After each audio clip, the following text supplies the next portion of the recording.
Halo semuanya, kembali lagi dengan channel F1_MotoGP Indonesia. Jadi hari ini saya mau buat video mengenai pengumuman sih, lebih tepatnya cerita sedikit mengenai Sebastian Vettel ya, karena tadi sore baru pengumuman pensiun. Dan jujur saya sedih ya, meskipun saya harus fans netral, tapi saya sedih banget mengenai pengumuman ini. Karena ya saya akan cerita aja dari awal kenapa saya ngefans sama Sebastian Vettel, dan awal mulanya saya nonton F1 karena dia juga bukan karena dia, emang karena saya tahu gitu. Jadi gini aja, langsung aja. Jadi saya tahu kan nonton F1 tuh nggak sengaja tuh 2009 waktu itu. Ingat banget di Catalunya, tapi yang menang Jenson Button waktu itu. Jadi saya belum tahu Sebastian Vettel, tapi udah menjelang akhir musim saya tahu Vettel. Nah, dia menang pole position dan dia bisa saingin dua pembalap Pro GP waktu itu, Jenson Button sama Rubens Barrichello yang benar-benar mendominasi banget di tahun itu karena mobilnya juga kompetitif. Dan Red Bull Vettel pakai Red Bull waktu itu, dia benar-benar jago banget. Bisa bilang masih muda waktu itu, dia masih umur 22 tahun waktu itu hebat banget di usia seperti itu dia bisa kayak gitu. Sampai akhirnya di 2009 jadi endingnya dia jadi runner up ya, juara dunia pada 2010.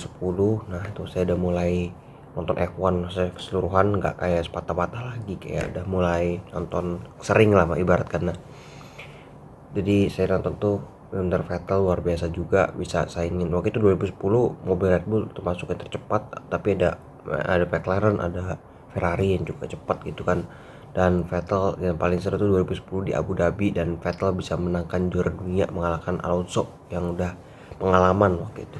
Dan Vettel di usia 23 tahun waktu itu luar biasa banget, ngalahin rekor Lewis Hamilton waktu itu juara dunia 23 tahun, tapi sama kayak Vettel 23 tahun tapi lebih muda dalam harinya ya, bulannya. Dan luar biasa banget sampai akhirnya di tahun 2011 juara dunia lagi. Itu benar-benar mendominasi menurut saya, mobil Red Bull yang cepat dan Vettel yang luar biasa kompetitif. 2012 nah kembali sengit lagi, Vettel yang sempat down, ada beberapa down balapan yang sampai out, bukan karena kesalahan dia, karena kesalahan mobilnya. Dan ya sampai pesimis banget waktu itu, sampai saya juga nonton tuh di akhir itu, nonton tayangan ulangnya waktu itu karena waktu masih sekolah. Ingatnya di Brazil itu, waduh sangat pesimis banget karena Vettel sempat ketabrak ya sama Bruno Senna waktu itu, ingat banget. Dan ya setelah itu saya nonton tayangan ulang, ternyata Vettel juara dunia. Tuh saya senang banget di juara waktu itu di umur 2012, karena saya waktu itu masih kelas 5 SD kalau nggak salah, 4 SD atau 5 SD lah, saya nggak tahu, lupa. Tapi saya ingat banget waktu itu saya nonton di tayangan TV waktu itu pas pulang sekolah.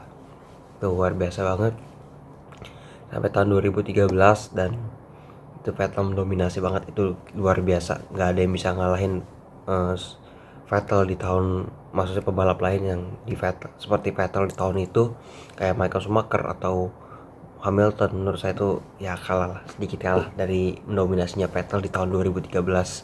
Itu benar-benar gila banget, sampai terpukau 9 kali berturut-turut menang. Itu kan wow banget gitu kan.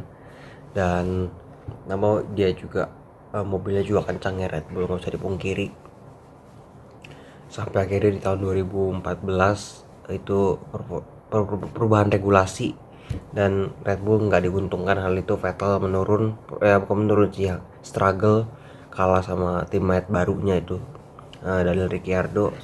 Lalu kita lanjut aja ke 2015, Vettel bisa dibilang luar biasa ya, bisa ngalahin bisa battle sama dua Mercedes waktu itu yang mendominasi banget, kayak 2009 Brown GP dia ngalahin Brown GP itu, kayak gitulah kurang lebih. 2016 sempat kecewa saya nonton separuh waktu itu dari Rio Haryanto. Saya sebenarnya dukung Rio Haryanto juga karena kita sebagai warga negara Indonesia ya, dan tapi saya tetap dukung Vettel waktu itu. Dan Vettel luar biasa banget ya, bisa dibilang luar biasa dengan mobil yang gak kompetitif ya, tapi tetap aja sedikit mengecewakan. Tapi luar biasa dengan bisa bersaing lah, setidaknya meskipun gak pernah menang atau pole, tapi ya at least bisa bersaing lah. 2017 sama 18 itu momen yang saya yakin pengen banget Vettel juara dunia di tahun itu, karena hampir setiap balapan jujur di tahun itu saya nonton, kecuali tengah malam ya, karena waktu masih sekolah, waktu itu masih SMA.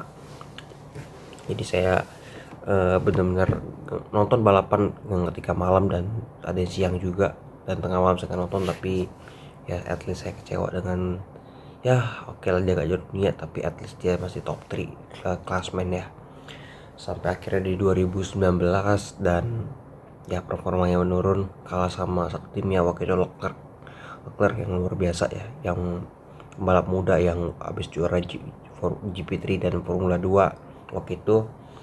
Lalu di 2020 dengan mobil yang kurang kompetitif juga struggle, cuma bisa sekali podium. Tahun lalu yang harusnya bisa dapat 2 podium, cuma punya 1 kali podium dengan tim baru Aston Martin waktu itu juga. Dan tahun ini dia ya performanya juga tahun ini memang saya akui menurun. Dia struggle, mobil Aston Martin juga nggak kompetitif ya. Dan ya itu aja. Jadi cerita sedikit tadi mengenai Vettel, awal saya nonton F1 apa, dan ya satu hal yang saya bisa pelajari dari Vettel bahwa Vettel itu benar-benar selain emang karena skill yang luar biasa dan attitude-nya perlu kita ajukin jempol, karena Vettel tuh salah satu pembalap yang humble, jarang ada kayak ribut-ribut gitu. Dan ya itulah pembalap yang attitude lah, yang sederhana juga, yang gaya hidupnya sederhana, yang peduli dengan siapa, peduli dengan lingkungan, keluarganya dan lain-lain. Itu luar biasa banget, dan bisa akrab dengan siapa aja. Itu Sebastian Vettel, dan akan pensiun Vettel tahun ini benar-benar kita kehilangan seorang yang seperti itu, yang mungkin jarang ada yang dimiliki oleh karakter pembalap lain gitu. Dan ya semoga lah Vettel bisa dapat podium at least 1 kali di tahun inilah sebagai akhir karir dia. Dan kita berharap Vettel kedepannya, kita nggak tahu apakah dia ikut ajang lain atau enggak, dan tapi kita berharap kita yang terbaik aja buat dia. Setelah itu dia benar-benar fokus berkeluarga atau mau siapa tahu ajang lain. Dan ya good luck Sep, Danke Sep bahasa Jermannya. Dan ya sekian video kali ini. Saya akan upload besok ya, karena udah tengah malam ini sekarang. Jangan lupa untuk kritik dan saran, jangan lupa untuk like, komen, dan subscribe. Sampai jumpa di video berikutnya, bye bye.